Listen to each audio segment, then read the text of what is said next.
Gue kentut gak sengaja telan kotoran. Tahu ada hal serem. Dunia panas kiamat datang. Stok air dan makan di rumah udah hampir habis. Tak nyangka si kakak sok suci kasih ke tetangga.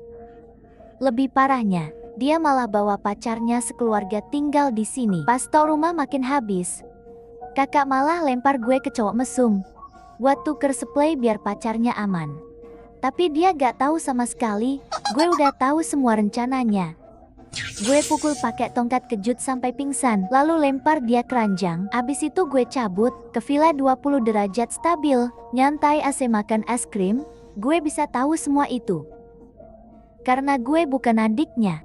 Gue orang isekai. Masuk dunia film kiamat panas ini. Dapat skill ruang. Bisa lihat chat penonton. Dari chat itu, gue tahu akhir tragis aslinya. Gue ubah pakai kekuatan ini. Bikin si kakak suci kena karma berat. Gue buka mata tiba-tiba lihat tempat asing, bingung. Gue lagi main game kan? Kok kedip langsung di sini? Pas gue bingung, muncul chat di depan mata. Selamat datang dunia film kiamat panas. Bonus, skill ruang. Muat semua barang bumi. Plus notifikasi chat penonton. Biar lo bisa survive kiamat. Pas chat ngomong, ingatan tubuh asli masuk. Pelan masuk otak gue.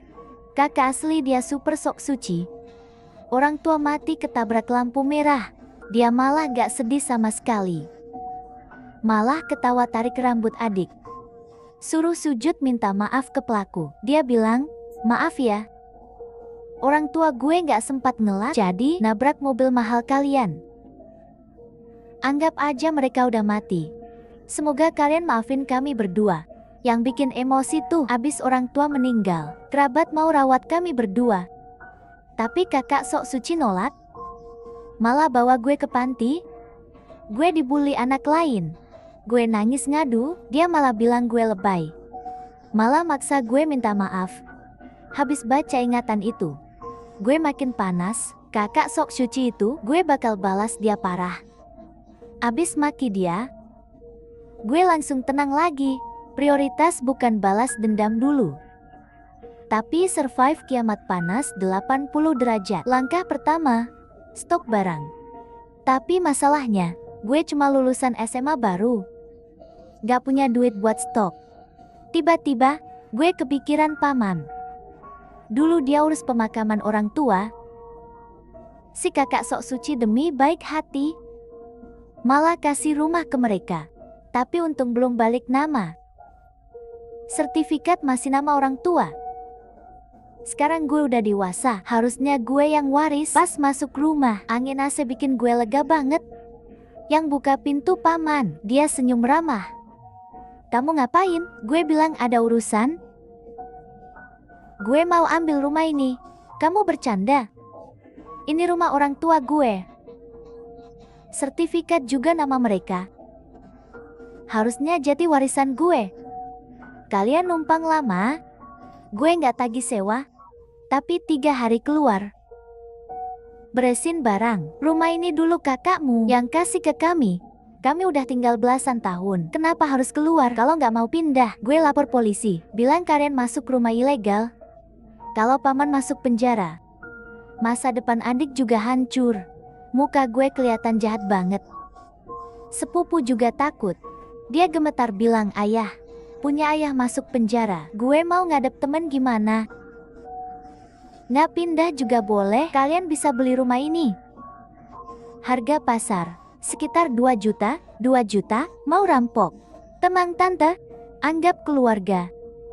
Gue diskon setengah, jadi 1 juta aja, transfer ke kartu ini, besok jam 8 harus ada.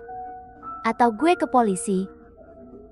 1 juta, paman pasti sanggup. Besoknya gue scroll rumah online. Cari tempat aman kiamat panas. Soal sifat kakak sok suci. Kalau dia mati nanti, barang rumah pasti kacau. Gue harus siap. Lagi scroll, ketemu villa pinggir kota. Ini bagus banget. Ada bunker bawah tanah, bisa tahan panas. Pemiliknya di luar negeri. Jadi gak bakal diambil balik? Di cerita, MC hidup di sini. Dan selamat.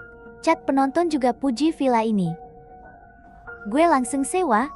Pakai kartu kredit kakak. Tadi, gue diam-diam matikan notifikasi kartunya. Selama kerja, dia udah nabung cukup. Terus gue order 10 genset. Minta antar besok pagi. Gue juga beli 50 baju anti panas. Sama banyak bahan isolasi anti panas, langsung kosongin stok toko. Abis beli itu, saldo akun kakak udah sisa dikit. Gue pakai sisa uang sewa gudang pinggir kota. Walau punya ruang dimensi, bisa langsung masukin barang. Tapi biar gak mencurigakan, tetap butuh tempat transit. Setelah itu gue tidur. Pagi-pagi paman transfer 1 juta. Waktu mepet, harus mulai stok sekarang. Naik taksi ke toko. Rak penuh barang. Tapi gak sempet pilih pelan. Terlalu lambat. Gue panggil manajer supermarket. Beras dan tepung 500 jin. Biji-bijian lain 500 jin. Mie kering 200 jin. Minyak berbagai jenis 50 drum. Gula dan garam 500 bungkus. Bumbu masak 50 pack tiap jenis. Lanjut ke snack area. Mie instan, nasi instan, keripik dan ceker pedas, biskuit roti kacang kola, jus dan yogurt, semua snack favorit gue ambil. Lanjut ke area kebutuhan harian. Handuk pasta gigi, sikat gigi, sandal, deterjen, pembalut tisu dan lain-lain. Semua yang kepikiran, di set stok sesuai kebutuhan. Terakhir ke elektronik, beli alat masak dan listrik rumah. Setelah capek belanja, udah hampir tengah malam, manajer senang banget, janji kirim 3 hari ke lokasi yang ditentukan.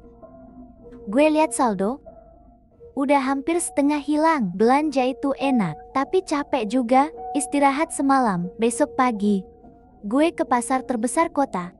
Gue borong 10 lapak sayur sekaligus. Gue nekat nembus kerumunan, cari 2-3 lapak, borong semua buah. Lanjut lapak lain, sapi, kambing, ikan, ayam dan lain-lain kebanyakan. Gue telpon truk gede. Suruh kirim ke gudang pinggir kota. Habis itu, udah hampir siang. Gue ke pasar baju terdekat. Baju dan sepatu 4 musim, gue stok semuanya. Beberapa hari ini, gue fokus stok. Barang paling langka di Kiamat, air. Gue beli ratusan galon air mineral, plus tangki air ukuran besar. Kepikiran Kiamat, nanti gak bisa makan enak. Gue langsung buka app delivery, cari resto rating tinggi. Udang pedas, sapi kuah, kata, kerang bawang, mie sapi, xiaolong bao dan lain-lain. Gue order belasan porsi, terus ke gudang pinggir kota. Semua barang gue pindah ke ruang dimensi. Diatur rapi, snack, makanan delivery, kebutuhan harian, makanan utama, obat. Lihat rak penuh. Gue jadi tenang. Dengan ini, peluang hidup naik banyak. Pas Kiamat datang, selain makanan, obat, dan senjata paling penting, gue ke beberapa apotek besar, minta rekomendasi obat harian dari perawat. Soal senjata, gue order online banyak alat. Sibuk banget seharian. Matahari mulai redup. Udara panas masih gak berkurang. Malah makin numpuk pas malam. Beberapa hari, suhu naik 5 derajat per hari. Akhirnya tembus 50 derajat lebih. Kota mati listrik total. Berita, korban panas naik tiap hari. Rumah sakit penuh. Orang panik di mana-mana. Tapi belum selesai. Beberapa hari suhu naik belasan derajat. Karena panas ekstrem, puluhan ribu mati dalam tidur. Kiamat beneran dimulai. Tiba-tiba, di depan rumah ada ibu-ibu nangis. Mohon ke kakakku, kami gak punya air. Sudah berhari-hari, hampir mati haus. Tolong dong, pinjam 2 botol air, nanti gue balikin. Ini udah orang ke-10 minta air. Minggu ketiga Kiamat panas. Banyak rumah udah habis stok. Karena gue ingetin kakak dulu, dia sempat stok banyak, tapi seberapa banyak pun gak cukup. Beberapa hari ini, orang terus datang minta air. Makanan pun dikasih semua. Jadi makin banyak yang datang. Kakak gue terlalu baik, malah bikin orang manja. Di luar masih panas, tapi masih bisa keluar cari barang. Hari ini kasih 1 botol. Tapi gak mungkin selamanya. Kiamat gak tahu kapan selesai. Kalau gini terus kita mati bareng. Tiba-tiba, datang ibu galak. Dorong ibu tadi. Nyelonong masuk. Di belakangnya ada cowok dan cewek. Cowok itu pacar kakakku. Si mau bovan sama ibunya. Ibunya pelit banget. Langsung nutup pintu, narik tangan kakakku. Dengan muka sok prihatin ke Wang Yier. Kamu boros banget, zaman begini. Masih aja buang barang. Kamu masih terlalu muda. Urusan rumah biar aku yang pegang. Stok ini aku yang atur. Gue cuma bisa speechless. Nenek ini 2 kalimat doang. Udah mau nguasain semua. Si Mobula kayak di rumah sendiri. Keliling rumah komentar. Rumah kamu kecil dan jelek. Teman aku tinggal di villa besar. Basement penuh stok. Dia masuk kamar gue. Peluk tangan, muka jijik. Kamar ini jelek banget, tapi masih lumayan bersih. Gue pakai ini aja. Langsung mau bawa koper masuk. Terus nyuruh gue masak. Lapar, 2 minggu makan mie instan. Bikin enek. Masak putih telur udang dan ayam asam manis. Gue kaget banget. Ternyata mereka gak tahu malu. Lebih parah dari dugaan. Ambil kamar orang aja. Masih nyuruh masak. Kira gue pembantu. Gue langsung dingin muka. Lempar dia dan kopernya keluar. Ini kamar gue. Lo gak boleh masuk. Mau makan masak sendiri? Mobula manja ke lengan Mobufen. Kak, dia galak. Aku udah bilang jangan sama Yier. Kamu gak denger? Sekarang lihat, adikmu disakiti. Kamu diam aja. Ini jelas kamar dia. Dia berhak ngelarang. Kak, putus aja sama Yier. Kita nggak tinggal di sini juga gak apa. Jangan ngambek. 2 bersaudara ini main peran masing-masing. 1 main peran baik. Kerja sama mereka rapi. Serangan gabungan itu bikin kakakku malu. Dia marah ke aku. Aku ngajarin kamu apa? Harus baik ke orang. Kenapa gak inget? Orang datang jauh-jauh. Masa gak bisa bantu makan? Kasih kamar juga gak mau? Kamu bikin aku kecewa, kata-kata jahat keluar terus. Padahal aku sudah tahan. Tapi tetap sakit hati. Aku paling dekat dengannya. Tapi dia selalu bela orang luar, ikut nyalahin adiknya sendiri. Kakak macam ini cuma bencana. Peluk ya Besti, dia udah mau hancur. Aku kunci pintu, gak mau urus drama luar. Beberapa hari, aku gak keluar kamar. Aku gak mau dia makan. Kasih makan dia, biarin aja mau makan atau enggak. Mati juga gak apa, aku anggap dia gak ada. Aku cuma ketawa dingin. Kali ini aku nurut. Saat mereka makan roti keras, aku makan kaki babi pedas, nonton drama sambil es krim. Hidup enak banget. Entah sejak kapan, malam jadi gak tenang. Teriakan pria, jeritan wanita, tangisan anak terus terdengar. Aku serius. Kiamat itu paling bahaya manusia. 2 hari kemudian, kakakku ketuk pintu. Aku salah. Gak boleh bela orang luar. Maafin kakak ya, kamu udah lama gak makan. Aku khawatir banget. Buka pintu ya. Suara dia terdengar tulus. Terselip sedikit suara gemetar. Kedengeran banget pura-pura lemah. Dia lagi ngapain sih sebenarnya? Pintu cuma dipisah sama kakakku. Chat penonton jadi gak muncul. Jadi gue gak tahu dia mau ngapain. Tapi di kamar terus juga gak bisa. Banyak barang gak bisa dipakai. Suhu juga bakal naik lagi. Gue harus cepat ke villa buat ngungsi panas. Kepikiran begitu, gue buka pintu. Tiba-tiba dipukul dari depan. Refleks lebih cepat dari otak. Gue langsung ngelak ke samping. Terus keluarin stun gun. Ngehajar balik penyerang. Yier, kok bisa punya ini? Gue lihat ke bawah. Yang jatuh ternyata Mobufen. Chat lagi muncul. Gue paham semua. Ternyata dia hasut kakakku. Mau jual gue ke cowok mesum? Buat tuker barang. Kakak gue emang gila. Lagi-lagi, dia hancurin pandangan gue. Gue tatap dia tajam. Dia langsung gugup. Mau jelasin?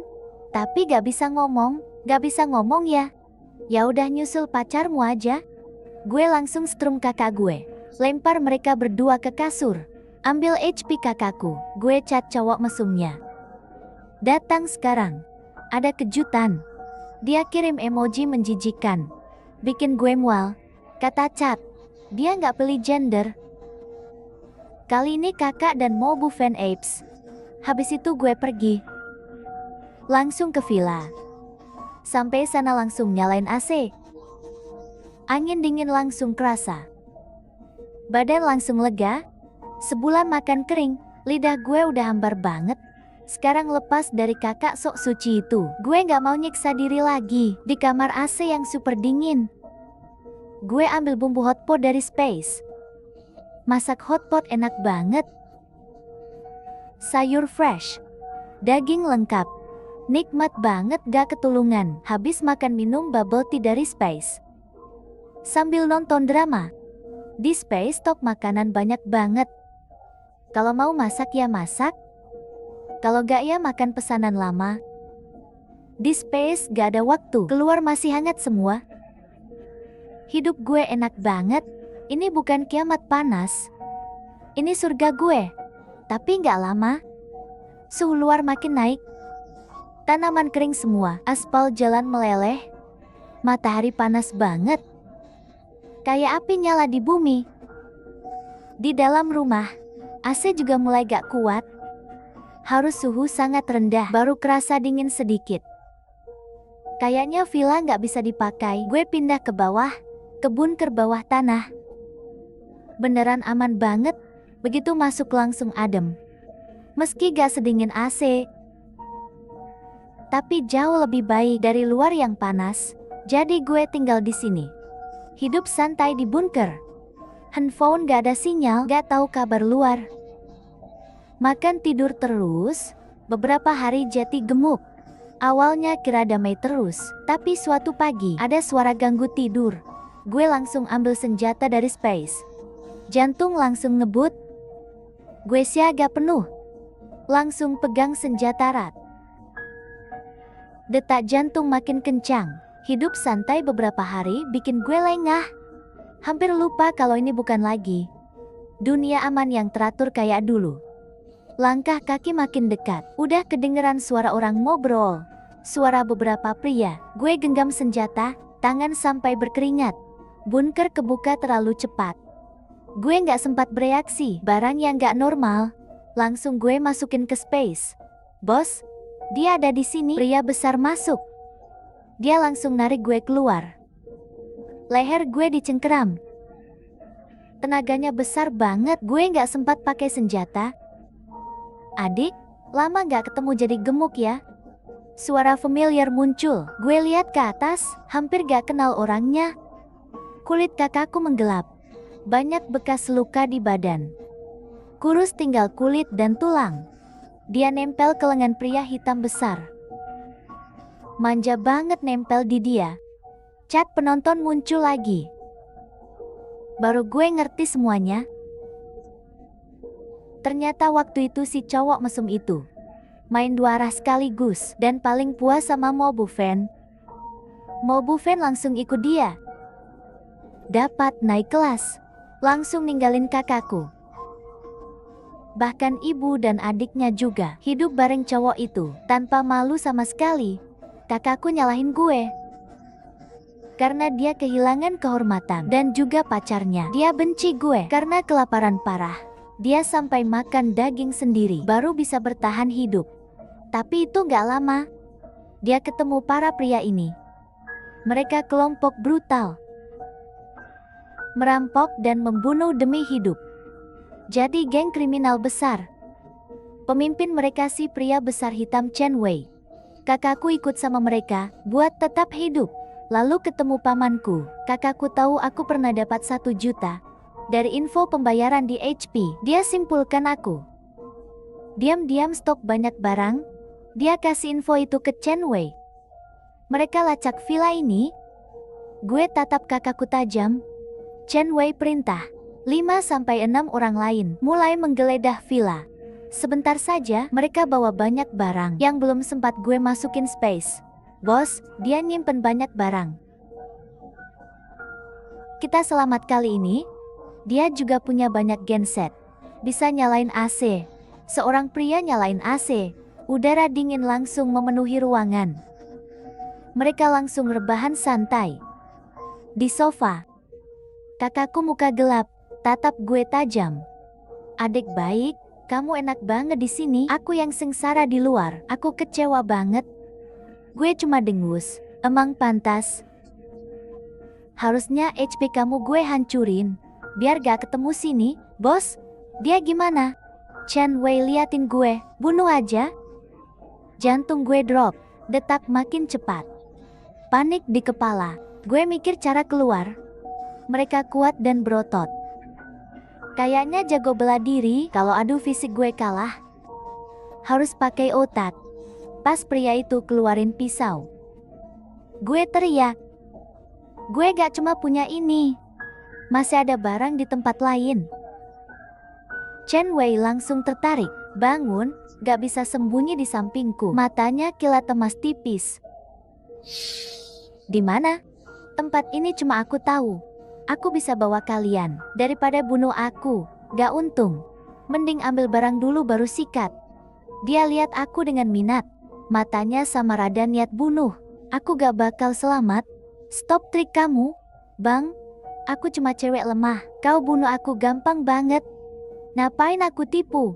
Chen Wei turunin waspada. Lihat aku pelan-pelan. Matanya penuh niat busuk. Dia pegang daguku. Cantik juga ya. Lumayan. Mending ikut aku, bikin aku puas. Aku gak bunuh kamu. Tangan kasarnya kayak ular. Sapu di kulitku. Bikin aku merinding. Lihat dia makin nafsu. Wajahku langsung dingin. Aku goda Chen Wei. Bro, dia kurus, gak menarik. Gak enak dilihat. Adikku bisa masak. Biar dia masak aja. Mata Chen Wei merah. Dia bawa kakakku ke kamar. Aku disuruh masak. Biar aku gak kabur.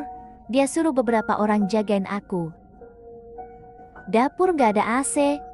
Panas, sumpah. Yang di AC ogah jaga aku. Akhirnya pilih satu orang. Cowok dingin, ganteng, masuk jagain aku. Yang lain remehkan dia.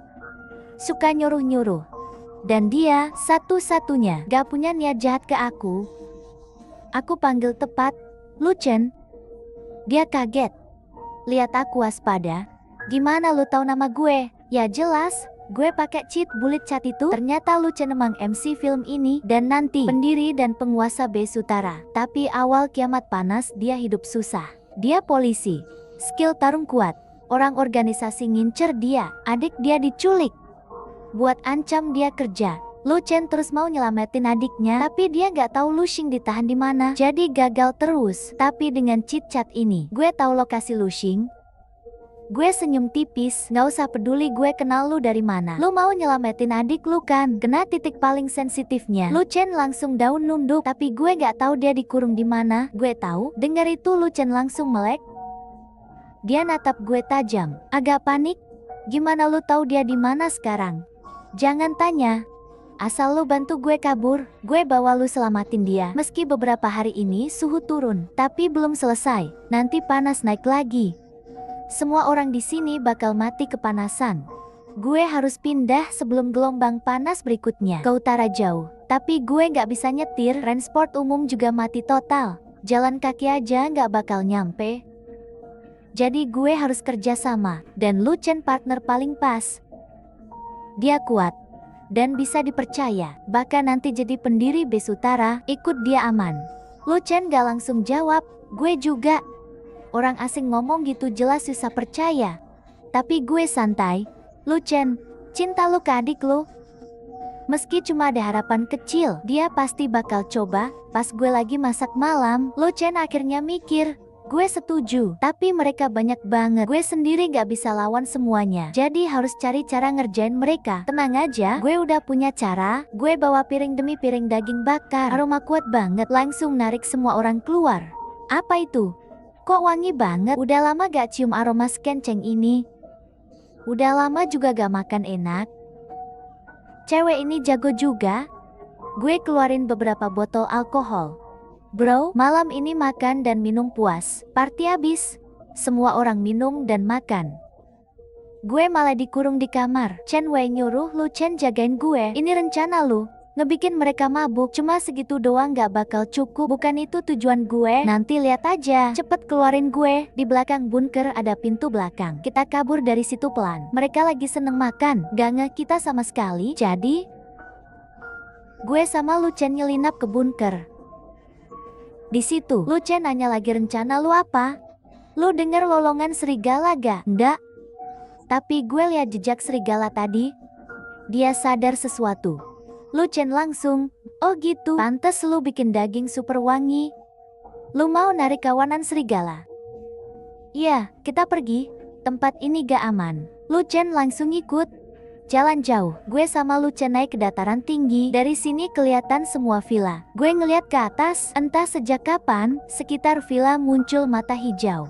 Kira-kira sekitar belasan. Mereka maju pelan, langsung ngepung villa. Kamu tahu dari mana ada serigala? Iya, sebelumnya tiap malam gue denger lolongan serigala. Beberapa hari ini gue bahkan gak berani masak, takut narik kawanan. Lalu tiba-tiba lolongan ngeri banget. Gue lihat jelas dari villa jauh, beberapa orang kabur keluar. Tapi mereka bukan lawan serigala, langsung dijatuhin. Cuma bisa teriak kesakitan. Ayo pergi. Lu Xing ditahan di gudang kosong pinggiran kota. Cuma dijaga 3 orang. Gue keluarin senjata dari ruang dan kasih ke Lu Chen. Dia lihat gue lama, kayak mau ngomong, tapi akhirnya diam. Dengan senjata ini, 3 orang itu bukan lawan Lu Chen. Lu Xing cepat diselamatkan. Wajahnya kotor. Lihat Lu Chen langsung nangis. Dengan suara kecil protes ke kakaknya. Kenapa gak nyari aku? Aku kira kamu ninggalin aku. Maaf, Xiao Xing. Aku gak bakal pisahin kamu lagi. Abis ini kamu mau kemana? Panas ekstrem ini. Gak tahu sampai kapan. Gue juga gak tahu harus kemana. Atau kamu udah tahu tujuan? Gue gak ngecewain. Kasih jawaban dia. Aku tahu ke utara. Cuma utara ada harapan hidup. Gimana kamu tahu? Jangan tanya. Gue langsung kaget.